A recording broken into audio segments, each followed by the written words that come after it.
This is Leisha Holmes, and I'm your host on the Recruiters Recruitment Podcast, brought to you by Hoxo Media. And for my fellow Women Unleashed, this is a familiar face to you. This is Alex Chirica, who is the founder of Tale Recruitment. And Alex is joining me today to talk about her journey in setting up her own recruitment business, slap bang in the middle of the COVID pandemic. Welcome to you today. How are you? I'm great, thank you. Thanks for having me on.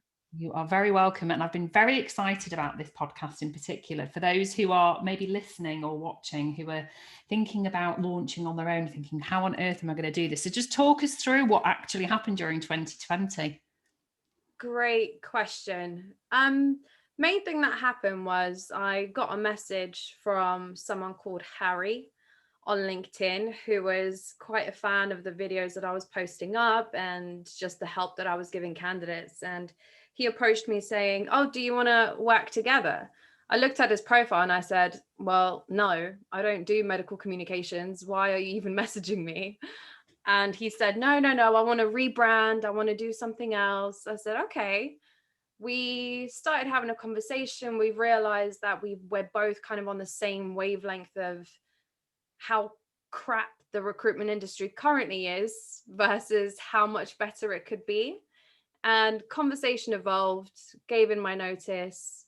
And in May last year, we started working together and launched Tale end of June. Wow. So by then we were 3 months in, we were still in the lockdown one, I think, back in June 2020. Yeah. Incredibly brave. So basically you went into business with a stranger. I've still not met him. Still not met him. So that's about as like COVID as you can get. So, and I know that one of the things we're going to talk about today is around ethics and around integrity and values. So how on earth did you establish whether this virtual person was someone that you actually wanted to not just go into business with, but actually leave a secure, safe job for? Again, a very good question. I was very lucky that I wasn't furloughed, I wasn't made redundant or anything, but morally, some of the things or some of the decisions that were being made, I didn't feel comfortable with. And despite loving the job, if I didn't feel comfortable with the decisions, I didn't feel like I could really give it my best. And despite not knowing Harry, and don't get me wrong, everyone around me was just saying, no, what are you doing? How can you trust this person? All fair things to take into account. But because it was maybe 3 weeks of daily conversations of what would we do, and I could see that he was quite morally driven as well about what he likes to do. He's got a family, for instance, to provide for. He's quite young in the recruitment game as well. So he hasn't got that whole salesy element of him. And I just said, if I don't do it now, I'm probably never going to do it. So took the risk. It's going well. He's great. We haven't even had one domestic argument yet. Incredible. That might be because you don't live together, but that's true. And I'm sure his wife wouldn't want to know about that, but that's and it's really interesting because I've just picked up on an undercurrent there of something that you said there about sort of the morals that people talk, people say these words, but actually it's through the actions that you take and the behaviors that you have that you establish whether somebody has morals or ethics. So for you, when you were setting the business up, I know that was one of the key things that you wanted to convey to your potential customer base. So for you, what do strong ethics mean when you're running a business? What does that actually mean and what does it feel like? So what it meant to me when I set it up and what it continues to mean to us and to Tale in general is it's a business that leads with morality in mind, right? So when I mentioned there were some of the decisions that I didn't feel comfortable with, it's the fact that you're posting fake job ads in order to get leads and generate all of this, see who's hiring or get that sale across or all that stuff. To me, morally, knowing the difference between right and wrong, it's as simple as that. That is not right. Therefore, I don't feel comfortable doing it. Therefore, this is making me not enjoy my job. For me to actually enjoy my job, I want to feel like I'm doing the right thing. And and not lying to candidates, or giving candidates the full transparency of what the job entails. And that's not, if the candidate's not ethical, in return, it doesn't bother me, because I can go to bed with a clear conscience knowing that I've done the right thing. It's all good. So I think that's what I really mean by kind of an ethical business. Yeah, I think it's really interesting. You've picked up on a few points there that I think recruitment has moved way beyond just being a sales job now. And I know that off camera we were talking about your sort of age being a positive thing for people to aspire from, to learn from you, because I think that as part of this sort of newer generation of recruiters that have come sort of post technology boom, etc., you were a lot more transparent in terms of what we can see and what we can hear. So I just find it absolutely bizarre why anybody would waste their time posting fake job ads, or ringing up pretending to be a fake candidate, and all the other underhand things that have been going on forever. By the way, they've been going on for as long as I've been in recruitment. I just think if you just put your energy into actually something that's kosher, that's a real process, that's a real job, why on earth would you pretend? It's like people that sort of pretend to put invoices through just to hit their target. I just find it absolutely bizarre. So, I mean, you've obviously got a very strong moral fabric, which is down to potentially your upbringing, and that's maybe something else to explore. So, for those that are listening, we've all got a diverse customer base. How does a customer then see beyond the rhetoric? Because you could say all these things and put it on your website and stick it on your videos, but how does a customer actually see beyond that rhetoric and experience it? Very simple. You need to show them. So like you just said, any good salesperson can kind of talk a good game, but you need to literally show them. And I think this is something that's been bothering me recently. Everyone says about adding value, right? You don't just pull value out of thin air and say, right, this is what I'm going to share because I've decided it adds value. No, you go to your audience, you go to the actual people you're trying to deliver this value to, and you ask them before you've made a decision that this is going to add value, right? So what I've done, for instance, this entire month is only talking to candidates, 10 of them a day, to figure out what is my audience saying right now? What are their pain points? What is happening that I could potentially help with? So I create videos with some general tips, but I've moved beyond that. I've created a benchmarking guide for every candidate to know what to go in when it's their appraisals, or what salary they should go in at.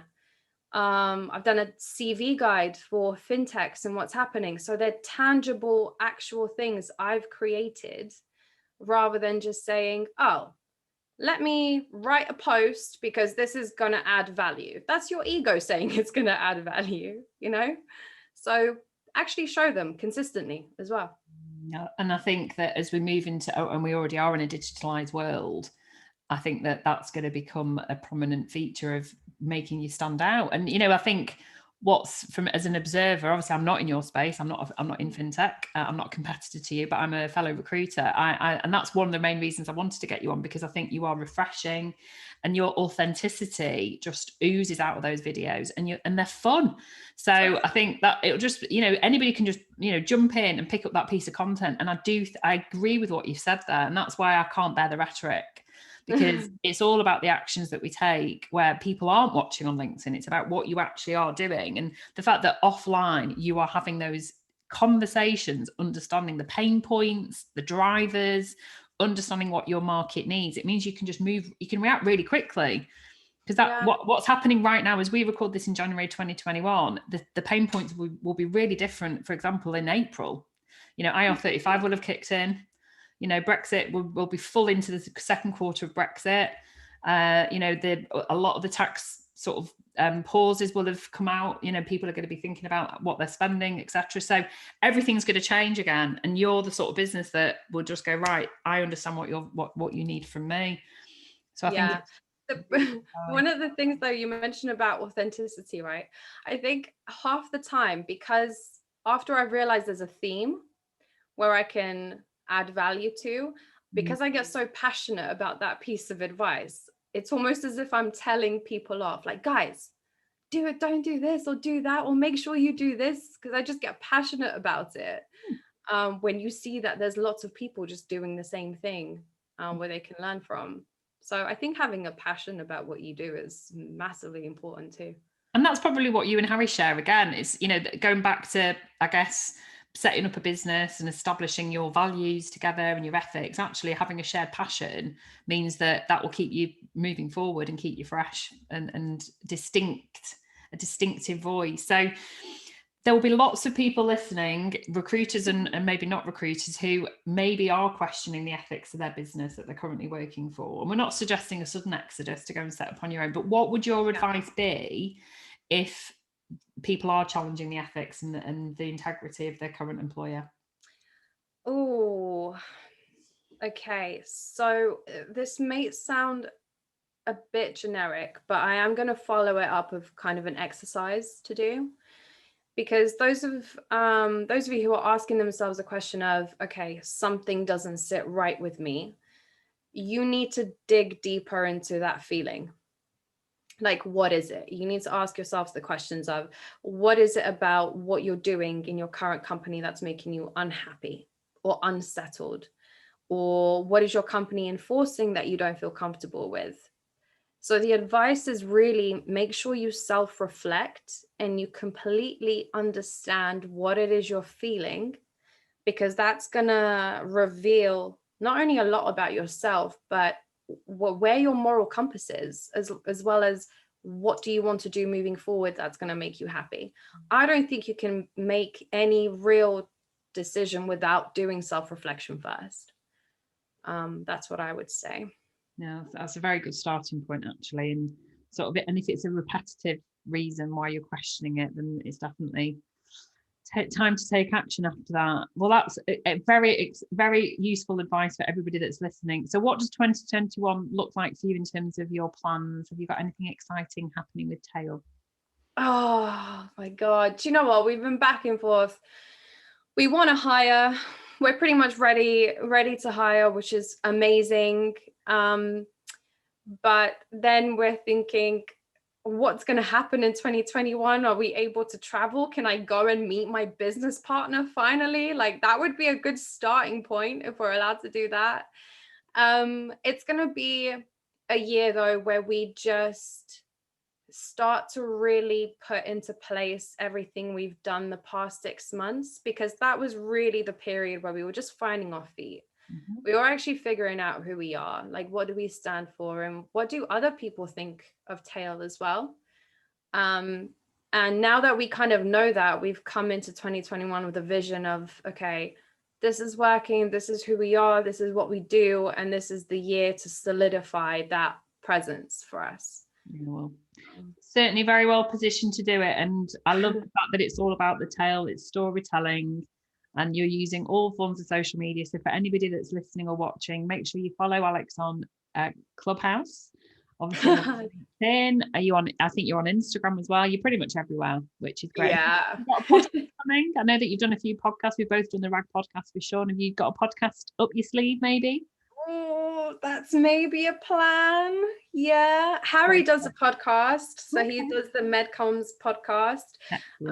We try to play to our strengths as well. So anyone who's kind of looking to join Tale at any point, is you figure out what works for you from a creative point of view. You don't have to do videos just because I do videos. You don't have to do a podcast because Harry does a podcast. If you like writing articles, something else, channel that. I think that's kind of the way forward. You know what, and tying it back in with the topic of today's conversation, I think if you know what your natural flow is, you will just absolutely excel, and the passion will ooze out of you. That's a very nice place to leave it all. I knew you'd be a joy to interview. Thank you so much for joining us today. It's been an absolute pleasure. Likewise. Thank you, Leisha. Welcome.